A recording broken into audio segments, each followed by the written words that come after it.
Buenos días con todos. Bueno, antes de entrar de lleno a lo que es la vigilancia de caer en niños con parálisis cerebral, voy a comentar brevemente esta clasificación motora gruesa que utilizamos en rehabilitación. Entonces, esta clasificación se divide del 1 al 5. La clasificación 1 es que un niño puede caminar en el interior como en el exterior de su casa, puede subir escaleras, pero puede tener algunas dificultades al correr o saltar. La clasificación número 2 es que el niño puede caminar tanto en el exterior como en el exterior de su casa, pero cuando sube las escaleras tiene que subir con una mano sosteniéndose o puede tener algunas dificultades en superficies desniveladas o inclinadas, ¿no?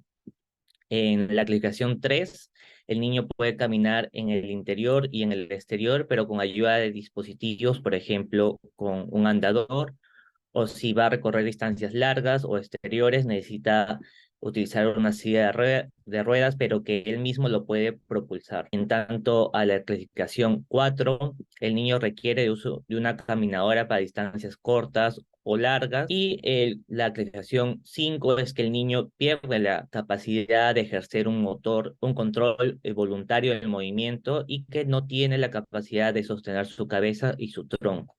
¿Por qué es importante esta clasificación? Porque esta clasificación de la función motora gruesa está ampliamente relacionada a complicaciones en la cadera en niños con parálisis cerebral.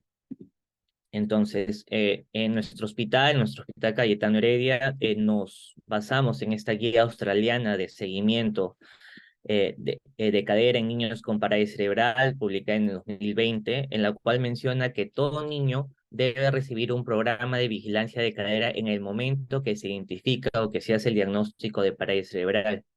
¿Por qué es importante esto?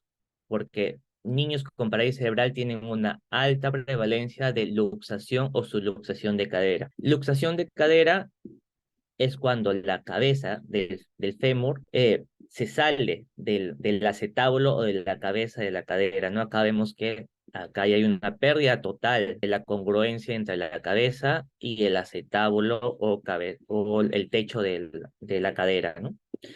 Acá podemos ver en esta cadera derecha que hay la cabeza del fémur se sale parcialmente del acetábulo o del techo de la cadera, ¿no? Entonces, esta es una subluxación de cadera y esta vendría a ser una luxación de cadera. Como ya lo había mencionado antes, la clasificación motora gruesa está ampliamente relacionado a las complicaciones en las caderas de niños con parálisis cerebral, como son la subluxación y luxación de la cadera. Acá podemos ver que mientras mayor sea la clasificación motora gruesa, apar- podemos ver de que aumenta el porcentaje de migración de esta cabeza femoral, ¿no? Hasta podemos llegar que entre la clasificación 4 y 5, prácticamente el porcentaje que sale de la cabeza femoral es un 70-90%. Entonces es algo muy importante que tenemos que tener en cuenta para cuando evaluamos a niños con parálisis cerebral. Otra cosa que también es importante mencionar es que la luxación de la cadera se puede prevenir mediante la identificación e intervención temprana en estos niños con parálisis cerebral. Por ejemplo, acá podemos ver, esto es un mismo caso, con una diferencia de 2 años.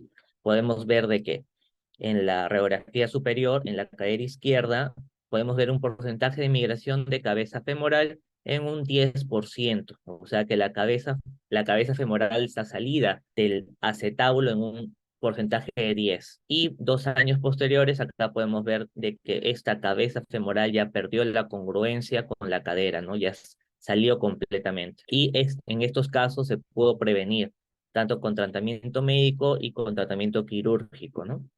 Entonces, por eso es muy importante la identificación e intervención temprana en estos niños con parálisis cerebral.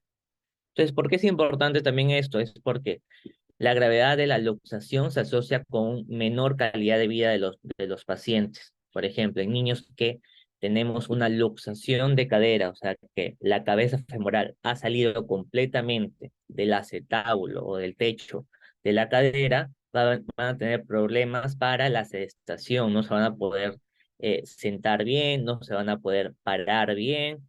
¿Por qué? Porque esto está relacionado altamente con la aparición de dolor en estos niños con parálisis cerebral, ¿no? Debido a que cuando sale la cabeza femoral ocasiona cierta compresión de tejidos blandos circundantes, tejido nervioso, y está altamente relacionado a la presencia de dolor en estos pacientes. Entonces, ¿qué nos dice esta guía?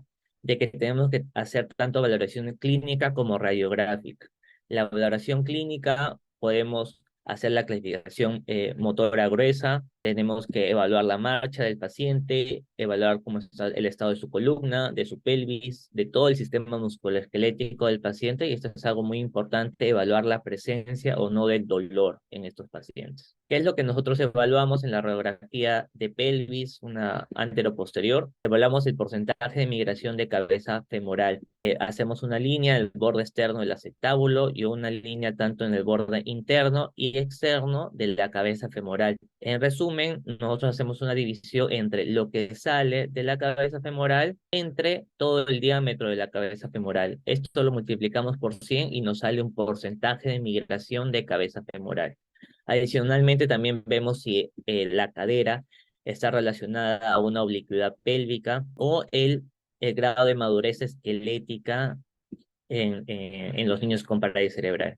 Entonces, esta guía nos menciona de que el seguimiento de la cadera en niños con parálisis cerebral lo tenemos que relacionar con la función motora gruesa.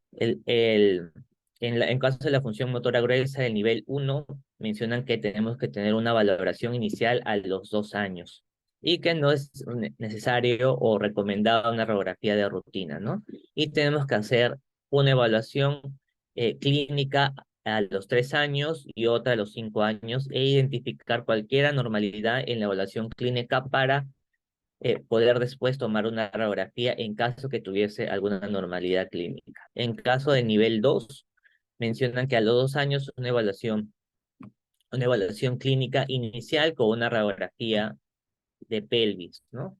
Para valorar si tienes subluxación o luxación de cadera. Posteriormente, al año, o sea, a los 3 años de vida, verificar esta clasificación, hacer evaluaciones clínicas de rutina y posteriormente a los 5 años hacer una evaluación clínica inicial y tomar una radiografía de pelvis. Dependiendo si esta tiene algún porcentaje de migración de cabeza femoral o presenta algún tipo de subluxación de cadera o luxación de cadera, se le tiene que hacer controles al año cuando encontramos alguna normalidad, o ya directamente a los 8 o 10 años hacer una evaluación clínica y radiológica, y si todo estaría bien, lo deberíamos dar de alta, ¿no? Pero si hay alguna anormalidad tanto en la valoración clínica o radiológica, le tenemos que hacer seguimiento cada 12 meses. También es algo importante que nos mencionan que cuando el porcentaje de migración de cabeza femoral es mayor a 30% o está asociado a dolor o alteraciones musculoesqueléticas, lo deberíamos derivar a un ortopedista o un traumatólogo. En el caso de la clasificación 3, mencionan de que a los 2 años deberíamos hacer una valoración clínica inicial, una radiografía de pelvis, y posteriormente al año lo mismo, una valoración clínica, una radiografía de pelvis, y si encontramos alguna alteración, hacerle cada 12 meses con una evaluación clínica y radiográfica, ¿no? Y posteriormente dar de alta cuando encontramos una madurez esquelética. Pero en caso que encontremos una oblicuidad pélvica, una discrepancia de miembros inferiores, un deterioro de la marcha, deberíamos de continuar cada 12 meses una valoración tanto clínica como radiográfica. En caso de la clasificación 4 y 5, mencionan de que deberíamos hacer una evaluación clínica y radiográfica inicial desde el año hasta a los 2 años y posteriormente esta valoración clínica y radiográfica hacerla cada 6 meses. ¿Y qué es lo que tomamos en cuenta? Si es que tenemos un porcentaje de migración de cabeza femoral estable, deberíamos hacerle un seguimiento posterior cada 12 meses. Pero si encontramos este porcentaje anormal, deberíamos hacerle una vigilancia cada 6 meses, ¿no? Y En todo caso, bueno, como las otras clasificaciones, si encontramos un porcentaje de migración de cabeza femoral más de 30% asociado a dolor o afectaciones musculoesqueléticas, deberíamos derivarlo a un ortopedista o un traumatólogo. Entonces, ¿cuál es la génesis de la luxación o subluxación de cadera en niños con parálisis cerebral? Generalmente los niños con parálisis cerebral tienen una clasificación espástica, ¿no? Entonces sus músculos encontramos espasticidad y generalmente los músculos más afectados en estos niños son los aductores de la cadera, como son el aductor corto, largo, mayor y el recto interno que también se encarga, recto interno o gracilis que se encarga también de la aducción de cadera. Entonces podemos ver en estos niños un patrón en tijera de miembros inferiores, ¿no?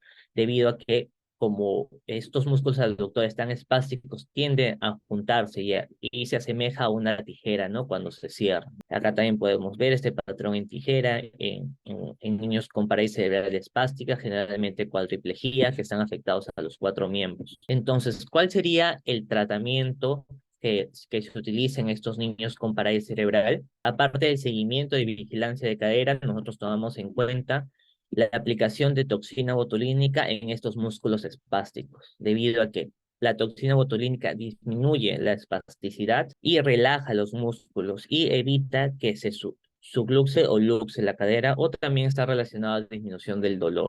La toxina botulínica es un medicamento que puede durar entre los 4 hasta los 6 meses, dependiendo de la dosis y dependiendo de la marca de la toxina. Y generalmente nosotros utilizamos la toxina botulínica en nuestro hospital, en el Hospital Cayetano Heredia. Hacemos una valoración inicial encargado por el médico fisiatra y adicionalmente después de la aplicación de toxina los metemos a un programa de posicionamiento a los pacientes con parálisis cerebral y un programa de terapia física. ¿Cuál es la importancia de este programa de posicionamiento? Hacemos adaptaciones en sedente para que el niño se pueda sentar de una forma adecuada. También se puede hacer adaptaciones en la silla de ruedas neurológicas que puedan tener estos niños con parálisis cerebral.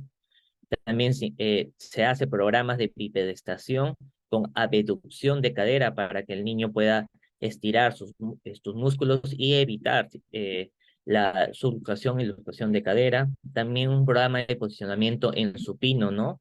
Para posicionar correctamente estas caderas y no ocasionen posteriormente unas alteraciones musculoesqueléticas, y también un programa individualizado de terapia física. Entonces, todas estas intervenciones que yo he mencionado se hacen en nuestro hospital y trata de evitar o de disminuir la prevalencia de subluxación o luxación de cadera en estos niños, debido a que, como ya lo había mencionado antes, si no se interviene tempranamente, termina en una luxación de cadera, un posible secuela de dolor por esta luxación y lo más importante que nosotros tomamos en cuenta es la disminución de la calidad de vida en estos pacientes con parálisis cerebral. Entonces, esta sería la última diapositiva. Muchas gracias por tomarme atención.